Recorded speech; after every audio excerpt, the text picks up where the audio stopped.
The first thing you need to do before you start CPR patient care is check whether the surrounding scene is safe or not. You have to check electrical hazards, chemical hazards, or anything that can cause harm to any one of us. With checking if the surrounding scene is safe or not, you also have to have protective equipment, like, for example, this mask.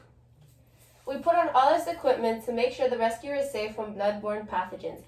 If you have all the protective equipment on and you make sure the scene is safe, you are ready to start rescuing the patient safely. As always, the patient is on the ground and is clearly in need of some help, but we don't know what is going on yet. We're going to call out to the patient, hey, are you all right?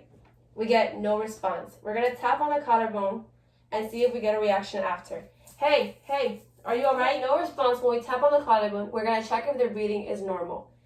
If they're breathing abnormally, that probably means they're in agonal respiration. That means the body is trying to gasp for a bit of air, but it simply cannot. After you conclude that the patient is not moving, no response, and is not breathing, you can activate an EMS or call a code.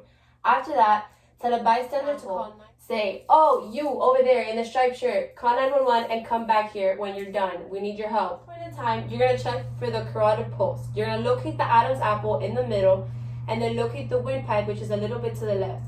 Then locate the neck muscles, and the carotid pulse is going to be in between the neck muscles and the windpipe. For the carotid pulse, and you're not sure that there is one, and they're breathing abnormally or they are unconscious, you are ready to start compression. At this point in time, we're going to start the chest compressions. We're going to locate the center of the chest, interlock your fingers, start 30 chest compressions, 100 times a minute, and 2 inches deep so it can be effective. At this point, you're going to continue the method of 30 compressions with 100 compressions per minute, 2 inches deep so it is fully effective until emergency services arrive, an AED arrives, or a code team arrives and takes over. The chest compressions can be really exhausting and you're going to get tired, and as you go on, they're going to get less effective.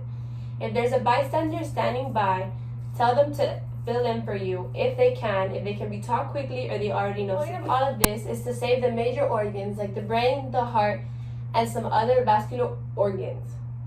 It's also to slow down the dying process, so when the AED gets at the scene, they have a viable patient to save from the cardiac arrest situation they're in.